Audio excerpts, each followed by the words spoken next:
नमस्कार। Absolute met पे सभी को फिर से स्वागत है। तो ये वीडियो पे बेसिकली हम उत्तर प्रदेश पे जो दुखद हादसा हुआ 2 दिनों पहले ही, जिससे 110 से भी अधिक लोगों की जान जा चुकी है और 200 से ज़्यादा लोग घायल भी हो चुके हैं। इसका एक्चुअल रीज़न क्या था, ये समझने की कोशिश करेंगे ग्राफिक और वीडियो के माध्यम से। और इसके साथ अगले 7 दिनों का हीट वेव का कंडीशन पर भी बात करेंगे। सो पूरा वीडियो को देखें बिना स्किप करें। Let's start. तो सबसे पहले वो स्टॉर्म के बारे में बात करेंगे। 13 मई को ही वो तूफानी कंडीशन उत्तर प्रदेश पे हुआ था। 13 मई को उत्तर प्रदेश पे एक बहुत ही डेंजरियस थंडरस्टॉर्म इवेंट देखने को मिला। कई जगह पर 100 से 130 किलोमीटर प्रति घंटे तक का डैमेजिंग विंड्स रिकॉर्ड हुए, जिससे बड़े बड़े पेड़, इलेक्ट्रिक पोल्स और गाड़ियां तक भी डैमेज हुए हैं। बरेली पे अराउंड 130 किलोमीटर पर आवर की रफ्तार से और प्रयागराज पे भी 120 किलोमीटर प्रति घंटे की रफ्तार से हवाएं पहुंची थी। तो उत्तर प्रदेश के कौन कौन से हिस्सों पे कितना विंड स्पीड रिकॉर्ड हुआ था, आप इसको ग्राफिक पे देख सकते हैं। और इस इवेंट पे 100 से भी ज़्यादा लोगों की जान जा चुकी है, जो इस सीज़न के सबसे डेडली थंडरस्टॉर्म इवेंट्स में से एक माना जा रहा है। ये सिर्फ नॉर्मल आंधी तूफान नहीं थी, बल्कि एक severe pre monsoon convective storm था, जिसमें इंटेंस विंड स्पीड, लाइटनिंग और सडन डाउनबर्स्ट एक्टिविटी देखने को मिली थी। अब समझते हैं कि इतना पावरफुल थंडरस्टॉर्म आखिर बना कैसे।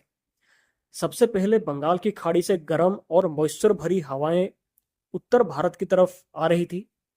दूसरी तरफ एक पश्चिमी विक्षोभ वो टाइम पर एक्टिव था, जिसके चलते पश्चिमी विक्षोभ से ठंडी हवाएं उत्तर पश्चिमी साइड से उत्तर पश्चिमी भारत से होके उत्तर प्रदेश पे एंटर कर रहे थे।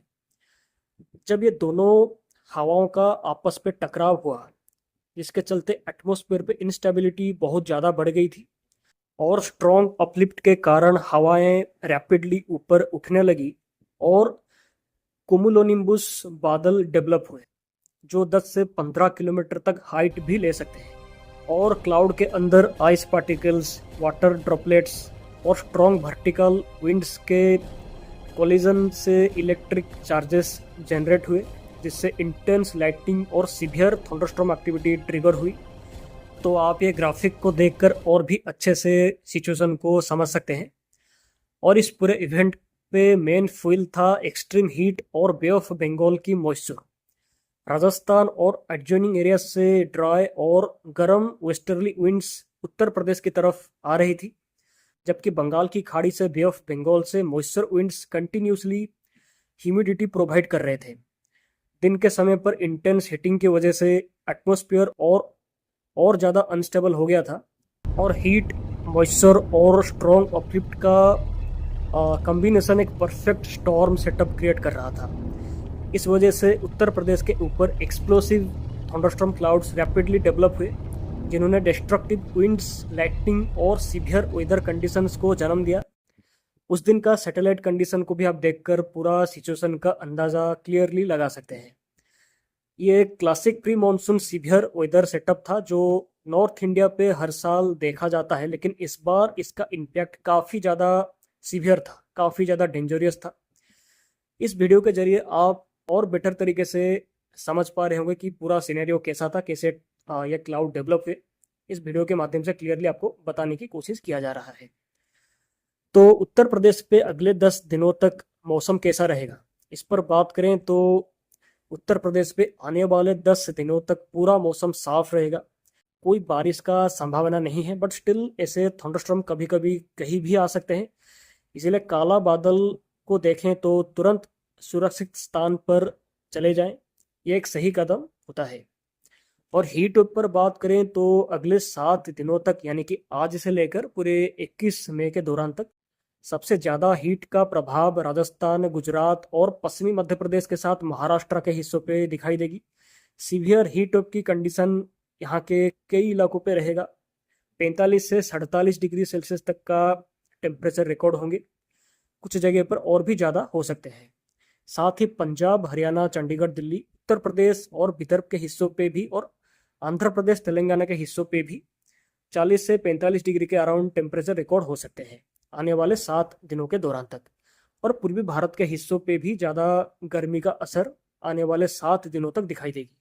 बस उत्तर पूर्वी भारत के साथ दक्षिणी भारत के राज्यों पे हीट वेव का कंडीशन नहीं होगा, क्योंकि बारिश का एक्टिविटीज यहाँ पर लगातार जारी रहेगी। तो इस तरीके के डेंजरियस वेदर इवेंट्स बहुत ही छोटे छोटे एरियाज पे होते हैं, जिससे जो नॉर्मल ग्लोबल वेदर मॉडल्स भी सही तरीके से कैप्चर नहीं कर पाते हैं, क्योंकि ये काफ़ी कॉम्प्लेक्स होता है। इसलिए एब्सोल्यूट मेट ने अपना खुद का एआई और machine learning based weather model develop किया है, जो कि पंचायत लेवल तक का हाइपर लोकल वेदर फोरकास्ट भी कर सकता है।